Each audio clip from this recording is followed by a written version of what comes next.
Welcome to Wine of the Week. I'm your host, Russ Williams, and today we're visiting Rott and Grapes restaurant in downtown Phoenix, where I sat down with owner and proprietor Keith Shanks, who's going to share with us 3 new exciting wines that they've recently added to their wine list. So Patty and I just recently brought in a couple of different wines that we want to complement our menu. One from Spain and 2 from Italy.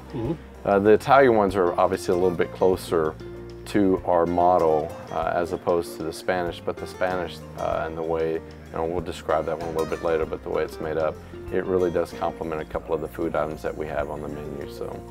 So what we have today are 3 new ones, three new wines that you want to bring onto the menu.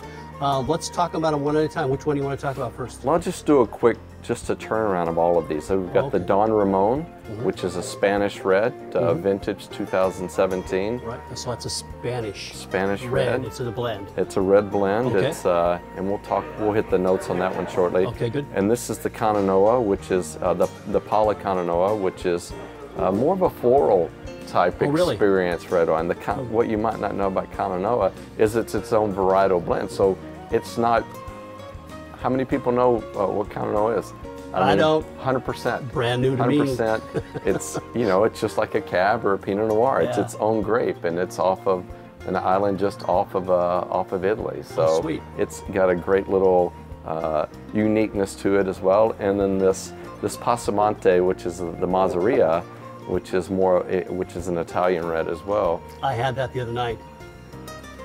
Really good. Very good. Yeah, I mean, you could pair that with something, or you could just sit and sip it like I did. Yeah.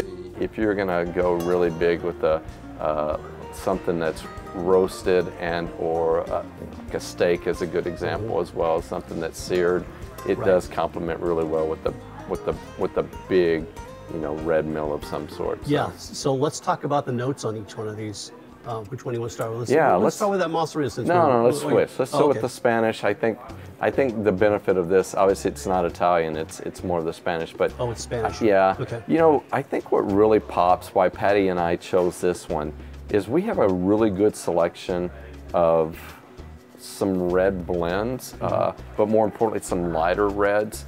And we wanted this to be in the right affordable range for someone to go, okay, this is something I can have a couple of glasses of. The Spanish did it right in how they bottled this one, because it's 75% Grenache, but technically that would be its own varietal. It wouldn't be classified as a red blend. But these guys said, for Americans, Grenache doesn't do as well. But if I say red blend, it does really well. Gotcha. And then combine that with the Tempranillo, it gives it that really good light balance that it has. Yeah, so it's not this wouldn't be a full-bodied wine. This would be like a medium. No, it's a medium. It's really, I see it more light. They would classify it as a medium, but Spanish treat wine a little bit differently than we do from a taste structure standpoint. When it hits your palate, it's really light, I think. But once again, it really complements well with our lighter. What I really do like about this one, it's a combination of stainless and aged oak or new oak, American oak type. So it goes through a couple of different processes.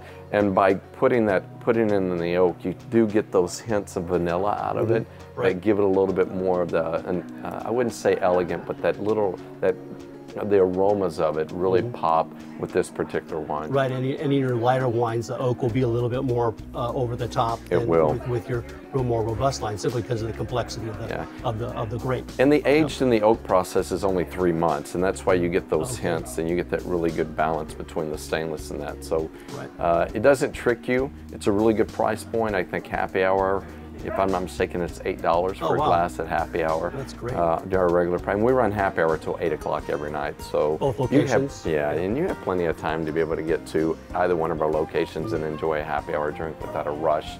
Right. We don't put you in that schedule that you got to run from work to get before 5 o'clock to get happy hour pricing. This is a unique looking bottle. We were talking about that earlier. That shape of that bottle is just not anything that I typically see. I think that also kind of gives it that cool look. Once again, it's the Spanish really trying to appeal to the American right here.